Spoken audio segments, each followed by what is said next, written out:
saying like timber is so expensive. I'm just like, oh, we got a lot of it. A lot of element though is that I'm just going to have a shot in the dark here. I love this. Let's strap yourself in, guys. Yeah, it's gonna get pretty wild from here. Going once, going twice, sold. You're listening to the Property Pod. All right, guys, welcome back to the Property Pod, your weekly engagement into real estate here in the Hobart marketplace. I'm your host, Aaron Horn, and it's a pleasure to be back at the desk with our boys, the real estate agents from 414 Property Co., Patrick Berry and John McGregor. Welcome back, team. How are we doing? Excited that I'm sitting in this seat for a third week in a row, I know. How about it? I told you this is it. We're on now. This is back the game time. We're back on. Property Pod is here to stay, and we're going to get it done. I cannot get enough of this place. Did you guys miss it last week when you weren't invited to the studio and I just took the reins all by myself? Or did you notice I just sat at the back like a creeper for the whole half an hour? It was like just with the yearning look on my face. I thought I'd do a little test and see if you listened. I wanted to find out whether you put any homework in. What do we talk about? I've listened to an episode since 75. I don't think I have either. I do enough of the editing. I know what goes on in it. Well, it's just like movie stars that never like to watch their movies, so we're professionals and artists. So once it's produced, it's no longer ours. It's out of your control. Once it's out in the world, it's open slather. Yeah. No, look, it was amazing having the team from the Kudalana Collective on. Their Winterfest is actually on the day of this release. So this will come out on Friday between 1 and 7 out at Eddington Point. If you're listening to this on the day it comes out, head along to Winterfest and check that out. It should be a lot of fun. Yeah, absolutely. I actually love the fact that we can support that kind of stuff through this medium as well. Oh, look, the awesome thing is they reached out to me and said, like, we'd love to pump it up. Is there anything you can do to help? And I was like, yeah, look, if you guys want to come and have a chat, it saves me coming up with the topic for the week. Yeah. So you're actually doing me a massive favour. I really appreciate it. Come on. John and I bring stuff to this show. It's not all about we bring content all the time. Well, to be honest, Pat, this was one that you brought to the table today. You, on the weekend, served us up another Jared Bevan article. You threw it out at the gang and said, we could talk about this over on the pod, couldn't we? So, full disclosure, I read the headline and that's as far as I got with it. You hit the paywall. That was it, bloody paywall. Then you extract information now. No, look, I went through it. It's actually pretty interesting. I did have a look over it. What we were looking at and what caught your eye was how many blocks of land were for sale in Hobart at the current time. Like, obviously, you're quite interested in it. You purchased a block of land? Bought a block of land, and I think what caught my interest was, will land move into almost like a two-tier market in Hobart? So, where houses are selling quite freely, but will land start to slow down as a result of building costs going up and up and up? So that's probably what caught my eye the most is that land's been so hard to get for so long because, there's so many properties being built in Tasmania. Yep. But now with the rising costs, will we start to see land sit around a little bit longer on market? Is there an opportunity out there for a savvy buyer that might be able to get a good block of land at a good rate at the moment because there's less competition than there is to buy a home? That's what sort of caught my eye, I guess. Yeah, for sure. Well, I'm not sure if you've gone through the notes just yet. I wonder if you guys would be able to guess the amount of land listings that are currently on the market. I just looked at the screen. It's right in front of my eyes. Is it 140? Aaron? Maybe we'll throw it to the audience. It's just like you guys are amazing. Ding, ding, ding, ding. Oh, we've got a caller. Yes. Who's that on line 3? Okay. Yes, you're saying it's 140. Duh. No, looking at the notes here that Nino's popped together for us, it is saying that, there's 140 land listings on realestate.com as of the week of the 10th of June, 2022. So, extrapolating from there. It's way more than I actually thought it would be when I looked through the article. I was expecting, land is you can never get a piece of land. Yeah. To build a home, unless you're prepared to live, 40-minute drive from Hobart, 50-minute drive from Hobart, it's near impossible to get it. Or it's a giant parcel of kind of bush that you can't really do anything with. Or it's on the side of a hill and, you need a rope to climb up it. These are the problems with the blocks that are normally available in Hobart to buy. So 140, that's a big number. Well, then when it said the amount of sales that we had in 2020, we'll just use the last 2 years, 390 and 466. So, from last year, that's about a quarter of what it sold. So it's in many ways it seems like a lot, but maybe it isn't. I don't know. It's hard to say. Well, let's kind of run through where the majority of the blocks for sale are currently, and just have a look at kind of what's out there. So, the there's 16 in Sorel and 13 in Primrose Sands. So you're heading down away from the city, but into some beautiful country. And there's going to be more down that way as well. They're starting, obviously, there's a heap of new road infrastructure that way. So they've got the new bypass for the airport. They've actually got a Sorel bypass as well that's due to open probably any day now. Is that where they've done through the causeways? Yeah, so they've done between the two causeways, they've done at the airport, and they've also now done a whole road that skips Sorel back to Dodgers Ferry. So just not even going to Sorel. Yep. But as you start to drive through now, you can just see what that bypass will do to open up extra land subdivisions to allow Sorel to grow even larger. Well, there's on an article I read, was from the Mercury again, actually. I think they're interviewing either one of the Sorel aldermen or something along that line, but they were receiving every month between $1 to $4 million in building applications across their municipality. So, value of building applications. Yeah. So that can be anywhere from, 5 every month, just on builds alone, more or less, obviously, depending upon the value of it. Yeah, so look, I think that area is going to go massive. Well, just on on a personal level for you, the BMX club is proposing to move to Sorel. Is that something is happening, not happening? So yes, if people don't know, my little boy races BMX, and we're currently here at Glenorchy is where our track is, but we will be relocating to Sorel. I believe the tenders for the actual construction of the track go out at the end of this week or start of next week. Yep. So Awesome. yeah, they're very much pushing forward, part of Pembroke Park redevelopment. They've just had the sports stadium built down there as well. I think there's a full-time cafe in the sports stadium as well that you can use at any stage. Footy oval's there, the skate park's there. So it's going to be a really great multi-use sport. Oh. I think there's netball courts in behind as well. So it's got a bit of everything down So, there. Sorel is growing, and it's going to be growing fast. I think it actually was the fastest growing municipality in Tasmania. Yeah. So you think of that, I suppose, with land. Don't land fact release. check us. Yeah, exactly. I heard it on the grapevine once. And when I say heard it, I made it up. No, It was the bartender behind the bar told him, and he was like, "Yep, okay." Yeah, and that was me looking in the mirror when I was drunk. But then, so that you think about how many young families are moving into that suburb. So over the next 10 years, looking across all those, that infrastructure that helps for young people to have, more new activity. Sorel makes perfect sense for something. Yeah, no, like it that. should be good.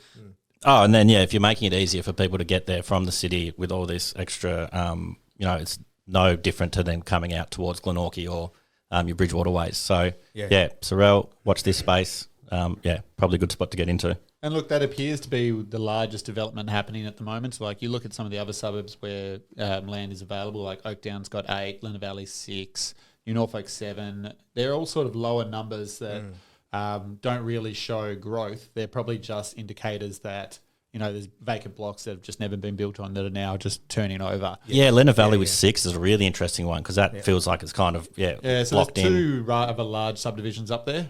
So there is probably a few that potentially bought and have decided these costs not to build. And so that I would guess that they're probably located in the one where you've got one for sale or had one, still have one. And Canthe, And then there's the one on the other side of the road as well. Kind of near the John Turnbull Park where they've expanded up into that hill there, I would imagine. And they're not easy blocks to build on. That's the thing, because Lenna Valley, it's a valley, so everything's on a hill. It's a valley. It's in the name. Don't be shocked, people. Exactly. It's interesting here though, like John, I know you said like kind of at the moment there's 140 on the market, and maybe that indicates that it's quite slow. But as of April 2022, Hobart had 144 land sales at a 284,000 median. So we're already at 144. There's 140 on the market already. So it's actually looking like it's going to be Every a boom quarter. year and continue to grow. So I think the anticipation is that there'll be even more land sales this year than there ever have been across the Hobart region. It'll just be interesting, I guess, to see how like banks value, like what your intentions to use the land for is straight away. So I know here at our office we've had 2 blocks that recently fell over because the people wanted to buy and build, but then by the time that they got the building costs and the land cost, the total value of the home was not going to be worth what the mortgage was going to be worth. Yeah. So I think if you've got a bit of equity behind you, that's where you're going to be able to really negotiate with a landowner and get a really good deal, because Yeah. you're not going to be relying on that end valuation as much to be able to create your next opportunity. But it is also something to be just a little bit careful of as well. You don't want to overcommit in an area if you only plan on living there for 12 months, because you're probably not going to get that money back when the time comes to sell. So That's an interesting point. Because Yeah. the building costs in Hobart at least 30%. we're More. most materials are up 60%. 60%. Yeah, so on timber material is alone. 66% over the last 2 years. Okay. Steel's up around 50 something plus. Like, it's all going up like crazy. Yeah. And that's the problem, is that the building contracts are getting so expensive now that by the time the house is finished sitting on the land, the valuers can't justify what the home is worth. Especially if you build within this time frame at this point. Yeah. This I might sound ridiculous. Like, hit me if I'm wrong here, but I'm just thinking, don't we grow heaps and heaps of timber? Like, aren't we like? So does the timber get exported out of Tassie and then we have to like import it back in? Like, I think you might be correct, because I had the same question about power. You know how there's all this talk about power costs going yes. up. And so I'm like, well, we have like hydro, so our power is clean, it's cheap, it's free, it's not generated by coal. Yeah. But apparently we sell most of our power to the mainland Yes. because they need to have so much clean power, but then we buy dirty power back into the state. Yeah, And that's why our power bills are going up. I feel It like just seems like insane. literally It's insane. ridiculous. I feel like it's got to be the same with timber. Like, surely the forestry and all that stuff, like where the regrowth. Yeah. I don't know. It'd be good to talk to someone about that. But obviously, Yeah, absolutely. there's people way smarter than us that are dealing with this. But as you're saying, like, timber is so expensive. I'm just like, oh, we're going to bloody a lot of it. A lot of element, though, is that I'm just going to have a shot in the dark here. I love Where, this. yeah, Gonna let's be just see gold. where this Strap goes. yourself in, guys. Yeah, it's gonna get pretty wild from here. But over the challenge, I suppose, that COVID caused is that the supply chain that everything's interconnected to has just been completely, stuffed. Yep. And what happened, because money was so cheap, everyone wanted to buy everything. So it just created such an excess of demand that then, shooting out forward, even if I suppose everything was producing at normal capacity, this probably still wouldn't have been able to keep up because there's just way too much demand. Yep. And so it'd be several years, who knows how many years before, it just sort of comes back to a normal level after everything's caught up, after everyone's requested all these renovations and builds and across the board. Look, that sounded really intelligent, John. I can't wait to hear Luke's assessment on that. Hey, After exactly. this- Oh, yeah. Can we just we'll cut that little excerpt out and say analyse. It'll be on Lukeonomics or on the weekly or something. I feel like you've nailed it, John. Well, but it could be one of those statements that just feels like it's true no matter when you say it. Yeah. So you can't really dispute it because it's wouldn't, so Luke vague. wouldn't Luke be proud if John was right? Oh, my bravo, he's got it. He's got it. He's got that one thing. I've got to say, I completed the trilogy of, this is off topic, but this is about your brother. I was listening to the, Peter Hellier's got a podcast. I can't think. Yasni. Peter Hellier's got podcast. Peter Hellier, he basically goes through movies and that people haven't seen and be like, I can't believe you haven't seen this. Oh, cool. And Like he what? watched The Godfather, the first one, and now he's gone through all three Godfathers. And I completed the trilogy of Luke watching The Godfather over the weekend. And I feel like I've watched The Godfather with Luke now. Really? So, I'll have to check that out. Yeah. That's cool. I can't think of Yeah. You ain't seen nothing yet. You ain't seen nothing yet. You ain't Anybody seen out there, listen to Peter Hellier's podcast called You Ain't Seen Nothing Yet. He doesn't need us to plug it, but yeah. But if Luke- you'd like to plug ours, But don't you love it though when there's a movie that you want someone to see because you know it's just unbelievable and you're just waiting in anticipation to see the look of their face like, oh my God.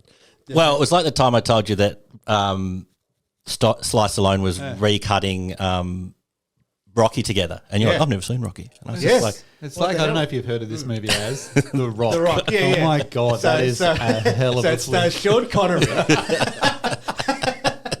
the funny thing is, this episode's going to go out before that one that we recorded, so that joke's not going to fly. Damn it. Well, there's a golden Easter egg for Yeah. listening later. for those that have ended up starting at the end. And coming Yeah. Sorry, back on topic. Yeah. Well, one of the things that in Tassie too is that we've had, since 2016, the latest census said we've had a population growth of 50 to 60,000 people. Yep. So that's 10%. and for Tasmanian's sake, I don't think I don't think it's ever grown at that pace before. Oh, Simon touched on it. Yeah. I believe this episode's after Simon. Some round. Yeah, he touched about how Tasmania's got a rising population and Melbourne Yeah. and Sydney have got a declining population, hence the reason why their prices are starting to drop, yet ours seem to be staying steady. So, I think it'd be interesting to see what happens over the next sort of 12 months around land sales. Well, one thing that I know Glenorchy had been focusing on as a potential is to obviously reimagine the way that the land releases go, because again, where archaic's the wrong word, but when you look at, say, it's always suburban sprawl. It's always suburban sprawl. So it's just, large, relatively large backyards with large family homes. Yep. And again, it may not be the right way to service the needs of our population moving forward. So that consistent, look at how the land could be better utilised rather than just doing consistent sprawl, hopefully will be something that, they look at over the next, 5 to 15 years. So you're talking about kind of the medium density stuff that we've covered off before about, building up rather than out. Exactly right. Yep. Yeah. Well, what I wanted to talk about building from there, building on what we have been talking about, is kind of the future development of our beautiful city, Hobart. Way back when, probably the first time Simon came on, maybe, we spoke about the Hobart City deal. Yep. I don't know if much has happened with the Hobart City deal, but there are still lots of promises that are coming out. So Mac Point is a massive one where it's just sitting there. There's massive arguments about what should be done with it. And then another point of contention is the new development of the Tasman Bridge, which has been proposed just this week. With that, I love the idea. We're just expanding the size of it, so then you've got much more free throw for walking and biking. And I'm not sure if this is a bit of a a morbid means, but you can see the height of it as well. So it's way beyond so that people can't use it as a jumping point. Yes, that is a morbid. I'm sorry to say, but It's more about just having accessibility, connecting for bikes, people to walk, run, enjoy the bridge a little bit more than just driving across it is what they're looking at.